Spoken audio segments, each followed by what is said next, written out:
我好同意教統局求學不是求分數嘅，但係求學要是求進步。佢哋講下佢哋嘅説話。OK， 我每一日進步少少。我成日同啲家長講，你諗翻下，如果你每日每2日個小朋友串到1個英文字嘅話，一年嘅小朋友串到幾多個？365除2，最少識180個字啦。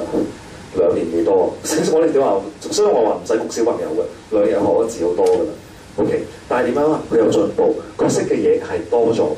小朋友今次條線畫得靚咗喎，今次個字寫得靚咗喎，但係千祈唔好加呢個，但係你可以點，呢個會令到小朋友 frustrate 嘅。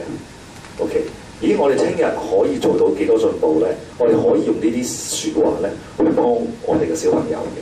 同埋我會有個 tips 俾家長，好多時就係話，我想叫小朋友去做一樣嘢嗰陣時候，或者去讚佢咧，我會用另外一種説話就話，我相信你可以。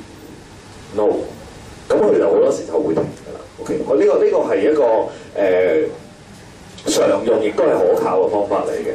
去到10幾歲都用到嘅呢個方法係啊！你試下翻你捉住個仔望住佢，你會睇點啊？即刻嚇親佢啊！係，我就係點，我就要嚇親佢啫嘛！我要去俾佢做一啲評分嘅工作。咩叫評分工作咧？就係話你今日寫嘅字咧就 level 幾嚇。其實呢個方法係用咗好耐，好多家長其實都係屋企有用到。我唔用嗰個分數 ，OK。嗱，你寫呢個字咧，我係 level 5 ，OK。咁 level 6係點啊？我哋嘗試寫俾佢睇，或者佢講嘢好大聲咧，都可以用呢個方法嘅。而家你係10級聲，你可唔可以用5級聲嚟俾我講俾我聽同我嘅説話？5級聲係要細聲過10級聲嘅喎。OK， 呢啲就係咁嘅分級數咧，就可以幫到小朋友嘅。仲有啲咩方法？當我哋好嬲嗰陣時候，可以試下攬住個小朋友，拍下個膊頭，跟住講深呼吸。OK， 其實呢個唔係同小朋友講嘅，係同自己講嘅。calm down咗，再掹翻開阿仔，先再同阿仔講道理。OK， 再同小朋友講頭先你激到爹哋媽咪好嬲，所以爹哋或者媽咪咧要冷靜落嚟先可以同你講。OK， 我哋成日話 EQ 訓練啊嘛，呢個咪訓練到 EQ 咯，會係我哋覺得佢好似坐喺度冥想咁樣啦，但係其實佢係點樣啊？佢做緊啲 rehearsal 嘅，今日見到啲咩嘢，佢翻去佢腦袋會出去諗完，因為通常見到佢整完呢一輪之後咧，就開始攞身邊啲嘢出嚟做動作㗎啦，係咪啊 ？OK， 其實就係呢個空間啦，我哋俾佢學習嗰陣時候，做學習同埋學習之間係有一個時間，係一個休息嘅時間嚟嘅。OK， 呢一段時間就係俾佢點樣去吸收之前學到嘅嘢。所以其實我好反對啲爹哋媽咪咧，星期日就朝頭早9點鐘咧，應該帶佢去5點鐘，都係做翻低1年級嘅分數練習，佢就可以做到佢而家嘅有代數嘅分數啦。因為其實佢識代數，佢係唔識分數嘅啫。咁如果我不斷俾一啲佢唔識嘅練習去做，只會令佢更加 frustrate 嘅。同埋我哋好多時會留意到就係話，小朋友做而家呢個年級做得唔好嘅話，我哋唔係應該做高一級，我哋應該俾佢做低一級嘅。手踭喺邊啊 ？OK， 即係記住喺呢個人體有嘅地方，咁就教晒佢啦。然之後開始去教佢每一個部分攞去做啲乜嘢嘢啦。呢度咧亦都係一個自我認識嘅地方啦。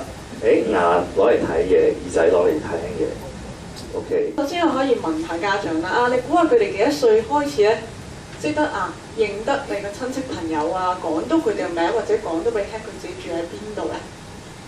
我幾多歲？2歲咁叻係嘛？3歲，有啲又見到4歲咁樣咯。其實係啦，最遲咧4、5歲咧要識得做呢樣嘢㗎啦，係啦。咁當然啦，越早識咁咪越叻啦。咁但係我哋唔好逼佢啦，係啦。其實我哋點樣可以訓練到佢哋嘅專注力咧？我小朋友冇呢啲問題㗎，不過可能有1、2個你講呢啲嘢咯，平時唔專心咁，所以咧就成日都唔記得嘢咁樣。